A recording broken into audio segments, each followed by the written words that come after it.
Commander Zethara stood on the bridge of the dying flagship, watching her fleet burn against the black void of space. The Cathera Armada had been the pride of the Galactic Council for over 3 centuries. Now, barely 24 ships remained from the original force of 800. The enemy had come from the dark spaces between galaxies. They called themselves the Devourers, and they lived up to their name. Every world they touched became lifeless rock. Every fleet that faced them joined the growing graveyard of metal drifting through contested space. "Commander," her tactical officer Ventar called out, his voice tight with barely controlled fear. "The Devourer heavy cruisers are moving to flank our position. We have maybe 10 minutes before they complete the encirclement." Zethara nodded grimly. Her people, the Kithara, were considered among the finest military minds in the galaxy. Their strategies had won countless victories against pirates, rebels, and territorial disputes. But this enemy was different. The Devourers fought with a cold efficiency that seemed to predict every tactical move before it was made. The holographic display showed the grim reality. Red dots representing Devourer ships outnumbered her blue fleet markers by nearly 20-1. Each red dot was larger than her heaviest battleship, armed with weapons that could crack a moon in half. "Signal all ships," she commanded. "Prepare for final defensive maneuver Delta 7. It was a desperate plan. Her remaining vessels would form a tight sphere and focus all firepower on creating a small gap in the enemy formation. Maybe a few ships could escape to warn the inner worlds. Maybe some of her crew would live to see another day. "Commander," her communications officer spoke up hesitantly. "I'm receiving a priority transmission from High Command. It's unusual." "Put it through." The elderly face of Admiral Morton appeared on the main screen. The old Thylorian looked exhausted, his normally pristine uniform wrinkled and stained. Behind him, Zethara could see the chaos of the war room on the capital world. "Commander Zethara," Admiral Morton began without preamble, "I know your situation is desperate. We're tracking the battle from here. Before you ask, no reinforcements are available. Every fleet in the inner systems is either destroyed or committed to defending the core worlds." Zethara felt her heart sink. She had hoped, despite everything, that help might come. "Understood, sir.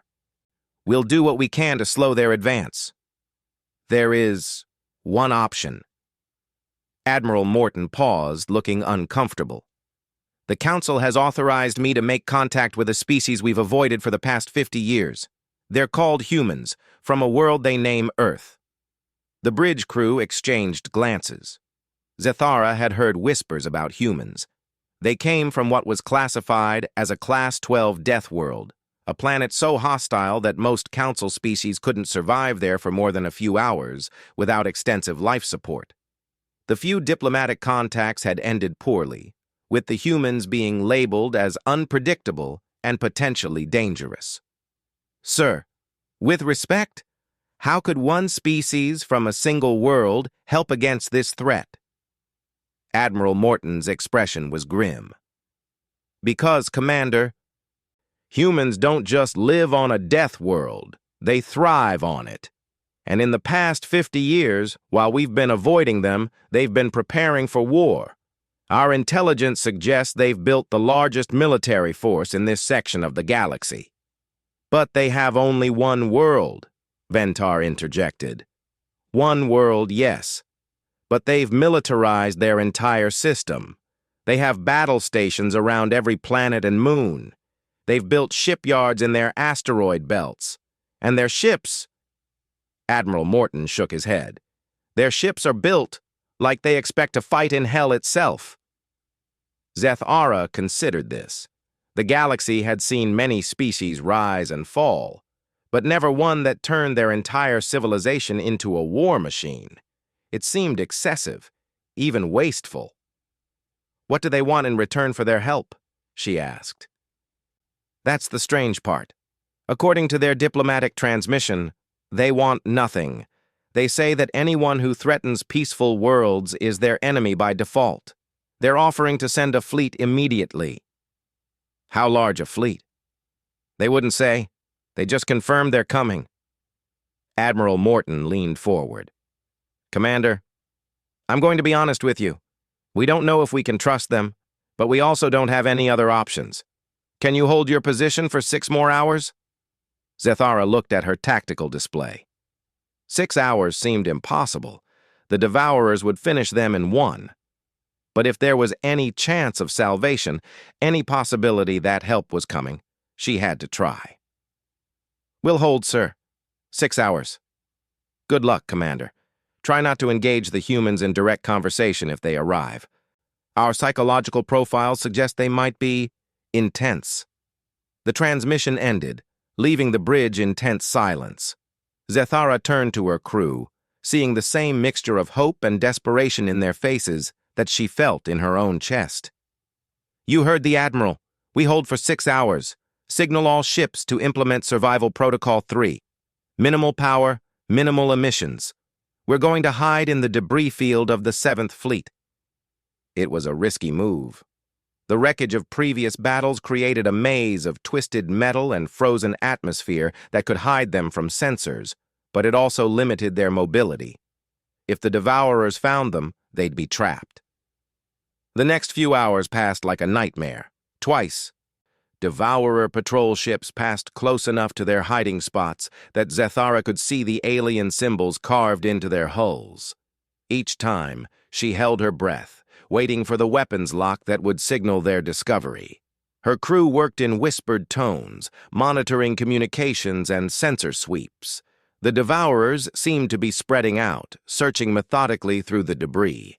They knew the Cathara were hiding somewhere, and they had all the time in the universe to find them.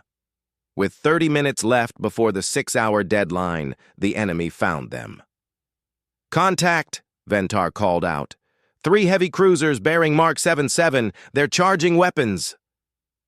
Zethara closed her eyes for a moment, feeling the weight of command and the certainty of failure. Her fleet was barely operational. They had enough power for maybe one more fight, and it wouldn't be enough. All ships, prepare for combat. If we're going to die, we'll make them remember us. The Devourer ships emerged from behind a drifting battleship wreck like predators stalking wounded prey. Their dark hulls seemed to absorb the light from distant stars, making them appear as moving shadows against space. Weapons charged, Commander. Fire. The remaining Cathara ships opened up with everything they had. Plasma cannons, particle beams, and quantum torpedoes lit up the void. For a moment, Zethara allowed herself to hope as she watched their concentrated fire strike the lead Devourer ship. The enemy vessel's shields flared but held. Return fire came immediately, precise and devastating. The light cruiser windward exploded in a ball of superheated gas. The destroyer.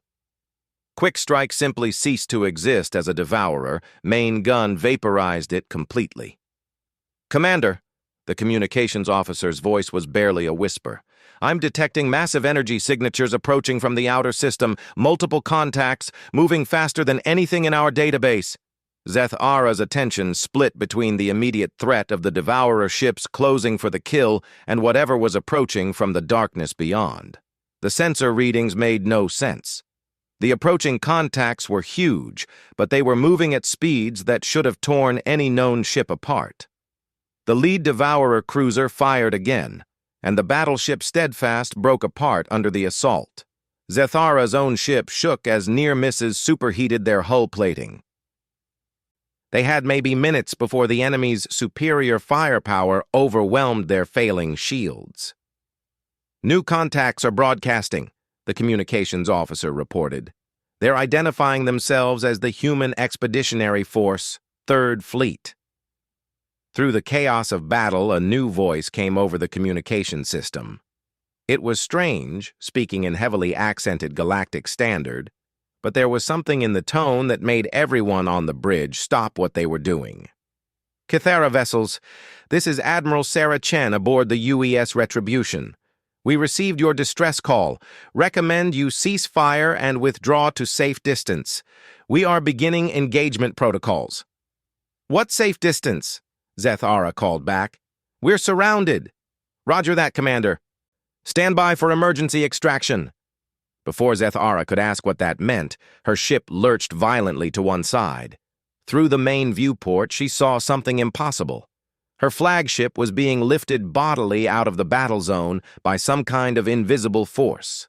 Around her, the other surviving Cathara ships were also being moved, pulled away from the Devourer formation as if by giant unseen hands. "Tractor beams," Ventar breathed. "But the power requirements for something like this? It's impossible." As they were pulled to safety, Zethara got her first clear view of humanity's Third Fleet. What she saw defied everything she thought she knew about space combat. The human ships were massive, larger even than Devourer heavy cruisers, but they moved with an agility that seemed to mock the laws of physics. Their hulls were angular, aggressive, covered in weapon ports that seemed to extend in all directions. They looked less like ships and more like floating fortresses designed by someone who expected to fight the entire galaxy at once. But it wasn't their size or their apparent armament that made Zethara's blood run cold. It was their formation. The human fleet wasn't approaching cautiously or deploying in defensive positions. They were charging directly at the Devourer forces in a straight line, accelerating to attack speeds that would get them all killed. "Are they insane?" Ventar whispered. As if in answer to his question, the human admiral's voice came over the communications again. "Cathara forces, you are now at safe distance. Recommend you observe and record. Command wants a full tactical analysis of Devourer capabilities." There was a pause, and when Admiral Chen spoke again, there was something that might have been amusement in her voice. "Time to see what Deathworlders do to uninvited guests." The human fleet struck the Devourer formation like a hammer hitting glass. Zethara watched from the safety of the extraction zone as humanity's Third Fleet tore into their enemies with a violence that defied everything she knew about space combat. The Devourers, who had methodically crushed every force thrown against them, suddenly found themselves facing an enemy that fought like space itself was trying to kill them. "Impossible," Ventar whispered, staring at the tactical display. "Those acceleration readings can't be correct." The human ships were moving at speeds that should have liquefied their crews. When they changed direction, they did it in sharp, brutal turns that violated every principle of safe space navigation. Yet somehow, impossibly, their vessels held together and their crews seemed unaffected. "Commander," the communications officer called out, "Admiral Chen is broadcasting to the Devourer fleet." Zethara nodded. "Put it through." The Admiral's voice filled the bridge, calm and professional despite the insanity of the battle raging around her ship. "Attention Devourer vessels. You have entered Galactic Council space without authorization and attacked peaceful shipping. By the authority of the Human Defense Compact and several mutual defense treaties, we are here to escort you out of this galaxy. You have 30 seconds to begin withdrawal procedures." Through her long-range sensors, Zethara could see the Devourer response. The enemy fleet, which had been caught off guard by the humans' sudden arrival, was rapidly reorganizing into their standard battle formation. Massive ships that dwarfed even the human vessels began charging their main weapons. "Human fleet," Ventar said quietly. "They're not running. There are over 400 Devourer ships in that formation." Admiral Chen's response came immediately. "Roger that. Threat assessment confirms hostile intent. All ships, you are authorized for full engagement. Rules of engagement are unrestricted. Show them what Earth sends to uninvited guests." What happened next would haunt Zethara's dreams for the rest of her life. The human ship designated as UES Retribution opened fire with weapons that seemed to tear holes in reality itself. Beams of energy that burned brighter than stars lanced out across space, striking the lead Devourer battleship. The enemy vessel, which had shrugged off everything the Cathara could throw at it, simply ceased to exist. One moment it was there, the next there was nothing but expanding plasma and debris. Did they just... Ventar started to say, then stopped as more human ships opened fire. The UES Thunderchild fired what appeared to be solid projectiles, but when they struck their targets, they released energy equivalent to small nuclear weapons. The UES Devastator launched missiles that seemed to ignore the laws of physics, weaving between enemy fire with impossible agility before striking with enough force to crack planets. But it wasn't just the power of the human weapons that shocked Zeth Ara. It was how they used them. Every other species in the galaxy fought space battles like naval encounters.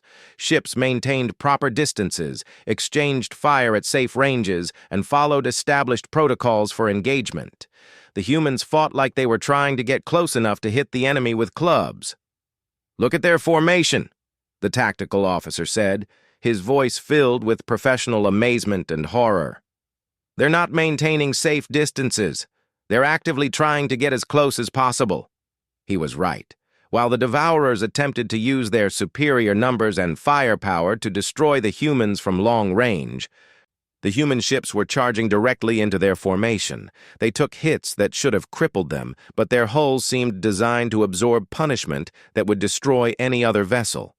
The UES Retribution, Admiral Chen's flagship, took a direct hit from a Devourer primary weapon. The blast was powerful enough to destroy a moon, but when the energy discharge cleared, the human ship was still there. Its hull showed scorch marks and some surface damage, but it was still fighting. "Their armor," Zeth Ara breathed. "What is it made of?" She got her answer a moment later when one of the human ships, the UES Indomitable, lost its main engines to enemy fire. Rather than withdraw or attempt repairs, it did something no sane commander would ever consider. It rammed the nearest Devourer heavy cruiser. The collision should have destroyed both ships. Instead, the human vessel tore through the enemy ship like it was made of paper, emerging from the other side with significant damage, but somehow still functional. The Devourer ship broke apart and exploded. "They built their ships to ram other ships," Ventar said in disbelief. "Who builds ships designed for ramming?" "People who live on a death world," Zeth Ara replied quietly. The battle continued with a ferocity that defied everything she knew about warfare. The humans didn't just fight with superior technology, they fought with a savage creativity that suggested they had been preparing for this kind of conflict their entire lives.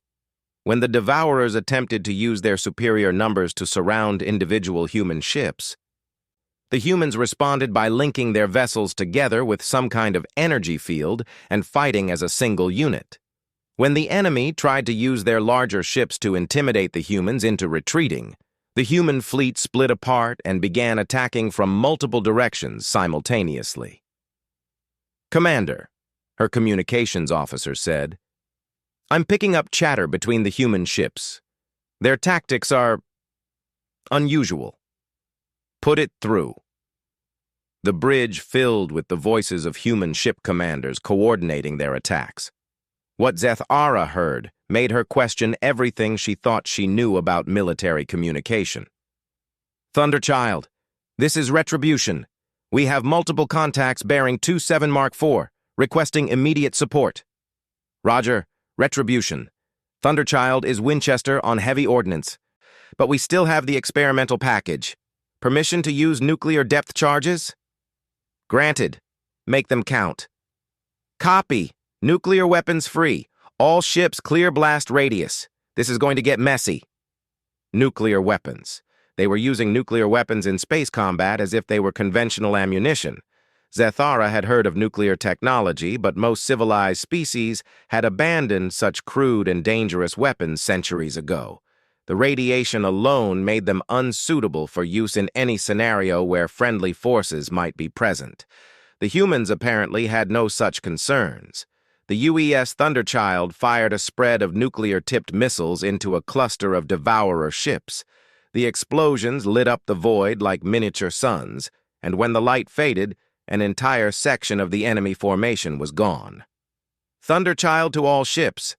Splash 12, repeat, Splash 12. Nuclear ordnance effective against enemy armor. Retribution to fleet.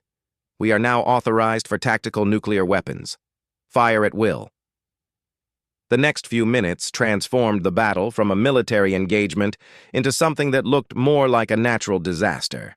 Human ships fired nuclear weapons as if they were standard ammunition, turning sections of space into radioactive graveyards.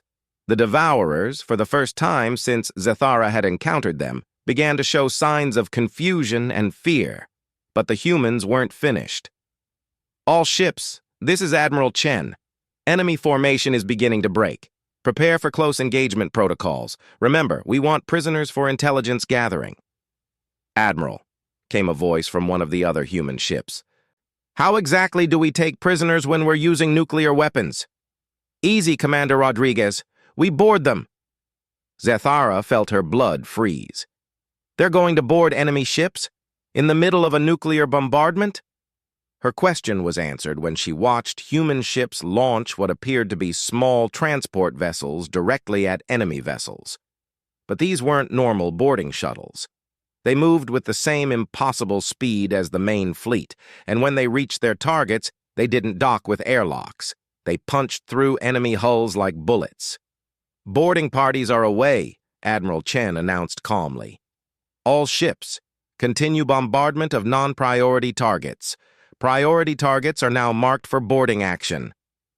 The tactical display showed the impossible scenario unfolding.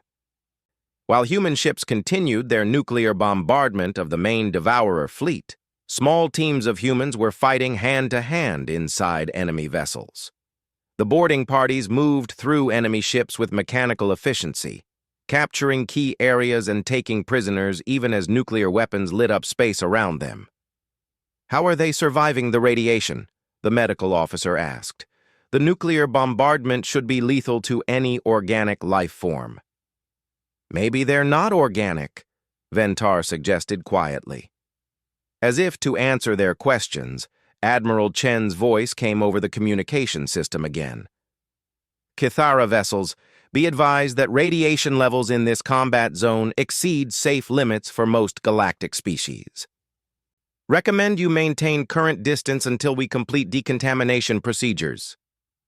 Admiral Chen, Zathara transmitted back, how are your people able to function in those radiation levels? There was a pause, and then something that might have been amusement in the human admiral's voice. Commander, humans evolved on a planet where the background radiation level is about 10 times what most species consider safe. Our ships and equipment are designed to function in environments that would kill most galactic citizens in minutes. We're actually more comfortable in this radiation field than we are in standard safe conditions. The implications hit Zathara like a physical blow. The humans hadn't just survived on their death world. They had adapted to it so completely that what was lethal to everyone else was normal for them. They had turned their planet's hostility into a military advantage. The battle continued for another hour, but the outcome was no longer in doubt. The Devourers, who had seemed unstoppable against every other enemy, were being systematically destroyed by an enemy that fought with weapons and tactics they had never encountered. The humans used their nuclear weapons to break up enemy formations, then moved in close to finish off survivors with conventional weapons. Their boarding parties captured key enemy ships, gathering intelligence and prisoners. When some Devourer vessels attempted to flee, human ships pursued them at speeds that should have been impossible to maintain. By the end, of the 400 Devourer ships that had entered the system, fewer than 50 remained. Most of those were damaged and fleeing toward the edge of the galaxy. The rest were either destroyed or captured by human forces. As the nuclear fires began to fade and the human fleet regrouped, Admiral Chen's voice filled the communication channels one final time. Devourer vessels, this is Admiral Chen of the Human Defense Force. Your invasion fleet has been neutralized. Any remaining ships have exactly 1 hour to reach the galactic border before we resume hostile action. We strongly recommend you inform your leadership that Earth and its allies are not suitable targets for future expansion. The remaining Devourer ships accelerated toward the galactic rim without responding. Kithara vessels, Admiral Chen continued, you are clear to approach. We have medical teams standing by and can provide assistance with repairs. We also have some questions about enemy capabilities and tactics, if you're willing to provide a debrief. As her ship moved cautiously toward the human fleet, Zethara tried to process what she had witnessed. The humans had destroyed in hours what had taken the Devourers months to build. They had used weapons and tactics that no civilized species would consider, and they had made it look easy. Commander, Ventar said quietly, what kind of species builds their entire civilization around warfare? Zethara looked at the human ships on her display, still surrounded by the radioactive aftermath of their nuclear barrage. The kind that survives, she said finally. 3 days after the battle, Zethara sat in the briefing room aboard the UES Retribution, trying to understand how her entire worldview had been shattered in the space of 6 hours. The human ship was unlike anything she had ever seen. The corridors were wider than necessary, the ceilings higher, and every surface seemed designed to withstand tremendous punishment. Even in what Admiral Chen called the diplomatic quarters, the walls showed the telltale reinforcement patterns of military construction. I apologize for the accommodations, Admiral Chen said, settling into a chair that looked like it could survive a direct hit from a plasma cannon. Our ships aren't really designed for extended diplomatic contact. We usually handle that kind of thing planet-side. Zethara studied the human admiral with professional curiosity. Chen appeared to be middle-aged by human standards, with graying hair and features that spoke of Asian ancestry from Earth's ancient history. She moved with the easy confidence of someone accustomed to command, but there was something else there. A watchfulness that suggested she was always prepared for immediate violence. Admiral, Zethara began carefully, I need to understand what my people witnessed 3 days ago. The weapons you used, the tactics you employed. Where did humanity learn to fight like that? Chen smiled, but it wasn't entirely pleasant. Commander, I think there's been a fundamental misunderstanding about humanity's place in this galaxy. We didn't learn to fight like that. We've always fought like that. It's the only way we know how. But your species only achieved spaceflight 60 years ago. The Council records show that your first interstellar vessels were crude and barely functional. Those records are correct, but they don't tell the whole story. Chen activated a holographic display that showed Sol's system in detail. Commander, do you know what humanity was doing during the 1,000 years before we reached space? Zethara shook her head. We were fighting each other, constantly, for resources, territory, ideology, religion, sometimes just because we were bored. In the span of 1,000 years, we fought approximately 14,000 separate wars. Some lasted days, others lasted decades. We developed weapons capable of destroying our entire planet, then figured out how to use them tactically. The hologram zoomed in to show Earth itself. Even from space, Zethara could see the scars. Massive craters that spoke of nuclear bombardment, coastlines reshaped by unimaginable forces, and strange geometric patterns that suggested continent-wide construction projects. By the time we reached space, Chen continued, humanity had already perfected the art of warfare. We just had to adapt our techniques for a vacuum environment. But the nuclear weapons, Zethara protested. No civilized species uses nuclear weapons in space combat. The radiation, the long-term environmental damage. Commander, we come from a planet where background radiation levels would cook most galactic species in hours. Our cities are built to withstand nuclear attack because we spent centuries attacking each other with nuclear weapons. We don't consider radiation an environmental hazard. We consider it a tactical advantage. Admiral Chen stood and walked to the viewport, looking out at the debris field that had once been a Devourer fleet. The galaxy made a fundamental error in its assessment of humanity. They saw that we came from a dangerous planet and assumed that made us victims. What they failed to understand is that we didn't just survive our planet. We conquered it. We made it fear us. Zethara felt a chill run through her. Admiral, what exactly is humanity's military capability? Chen turned back to her with that same unsettling smile. This fleet represents about 3% of Earth's total military strength. We have 200 fleets of similar size, plus planetary defense networks, system-wide fortress chains, and mobile battle stations. We've been building for war since the day we reached space. 200 fleets? Zethara's voice was barely a whisper. That's larger than the combined military might of the entire Galactic Council. Yes, it is. Chen sat back down, her expression becoming serious. Commander, humanity spent the last 50 years watching the galaxy through long-range sensors. We've seen every major conflict, every failed diplomacy attempt, every species that thought they could expand through conquest. We prepared for the day when someone would come for us. The implications hit Zethara like a physical blow. The Galactic Council had always prided itself on being the major military and political power in the galaxy. They had seen humanity as an isolated species on a single dangerous world, barely worth considering. Instead, they had been under observation by a military power that could crush them without effort. "Why didn't you make contact sooner?" she asked. "Why let the galaxy think you were isolated?" "Because we are, by choice." Chen's expression grew distant. "Commander, every species we've observed follows the same pattern. They achieve spaceflight, expand to multiple worlds, and then begin to soften.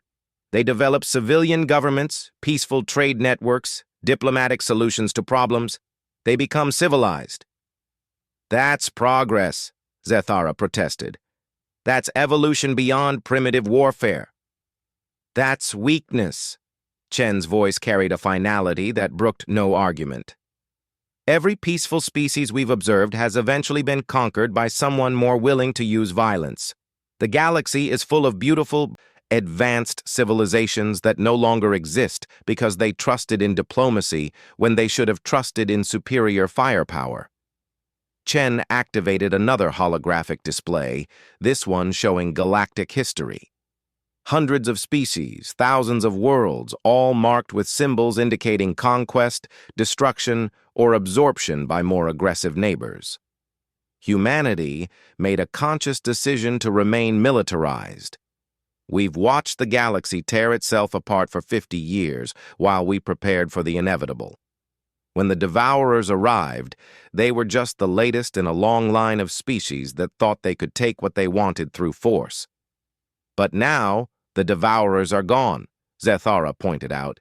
Surely humanity can begin to integrate with the galactic community.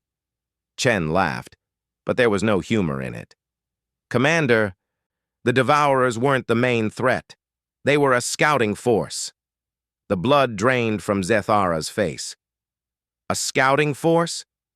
Our long-range sensors detected their main fleet approximately 6 months ago.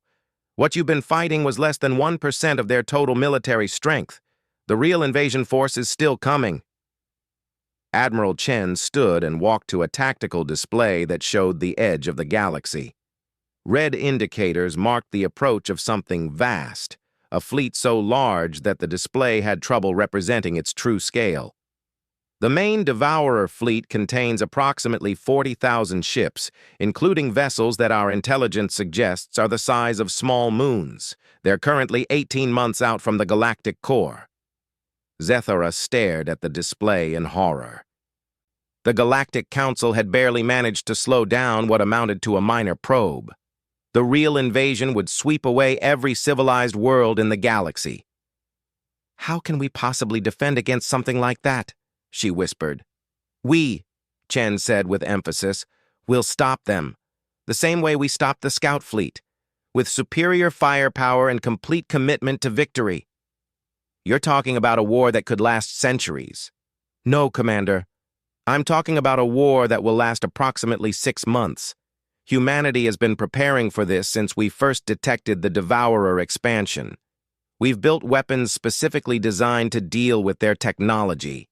We've developed tactics based on 50 years of observation. And most importantly, we've accepted that this war will only end when every single Devourer ship is destroyed. Chen brought up another display, this one showing human installations throughout their solar system. Battle stations that dwarfed anything the galaxy had ever seen, shipyards producing vessels at an impossible rate, and weapon platforms that seemed designed to fight fleets rather than individual ships. The third fleet that rescued you was one of our smaller exploration units. Our main battle fleets are significantly larger. How much larger? The first fleet alone contains 12,000 ships, each one larger and more heavily armed than anything in this engagement. We have 5 such fleets plus specialized units for different types of combat. Zethara tried to process the numbers. Humanity had not only built a military force capable of standing against the Devourers, they had built one capable of crushing them completely. What happens to the rest of the galaxy when this is over? She asked. Chen's expression became unreadable. That depends on the rest of the galaxy. Humanity has no interest in conquest or expansion. We have everything we need in our own system. But we also have no interest in watching the galaxy destroy itself through endless conflicts. You're talking about imposing peace by force. I'm talking about ensuring that there are no more Devourers, no more species that think they can expand through genocide, no more threats to peaceful worlds. Chen looked directly at Zethara. The galaxy has proven that it cannot protect itself. Perhaps it's time for someone else to take on that responsibility. The briefing room fell silent as the implications sank in. Humanity wasn't just offering to help defend against the Devourers. They were positioning themselves as the galaxy's new protectors, whether the galaxy wanted protection or not. The Galactic Council will never accept human dominance, Zethara said finally. The Galactic Council will accept whatever ensures their survival, Chen replied calmly. Commander, your people called for help when they faced extinction.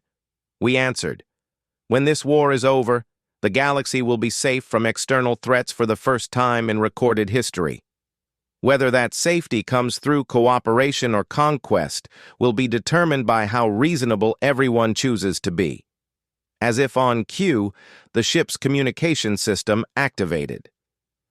Admiral Chen to the bridge. Priority transmission from Earth Command. Chen stood and straightened her uniform. Excuse me, Commander. It appears the war is about to begin in earnest. As the Admiral left the briefing room, Zethara remained seated, staring at the tactical displays that showed humanity's true military power. The galaxy had asked for help against an existential threat. What they had received was salvation from one direction and the promise of eternal peace from another. She thought about Admiral Morton's warning about humans being intense. Looking at the evidence of humanity's military preparation, she realized that had been the understatement of the century. The galaxy had spent thousands of years learning to live in peace. Humanity had spent the same time learning to wage war with scientific precision. Now, as the greatest threat in galactic history approached, the question wasn't whether humanity could save them. The question was what the galaxy would look like when humanity was finished saving it. Through the viewport, she could see human ships moving with purpose, preparing for a conflict that would determine the future of every species in the galaxy. The Deathworlders had brought firepower that shattered one battlefield. Now they were preparing to shatter every battlefield until peace was the only option left. Zethara closed her eyes and tried to imagine what the galaxy would look like under human protection. Safe, certainly. Peaceful, absolutely. But also forever changed by the knowledge that somewhere in the void, the children of Earth stood watch with weapons that could crack worlds and a willingness to use them on anyone who threatened the peace they had chosen to enforce. Help had been requested. The Deathworlders had answered. Now the galaxy would learn what that truly meant.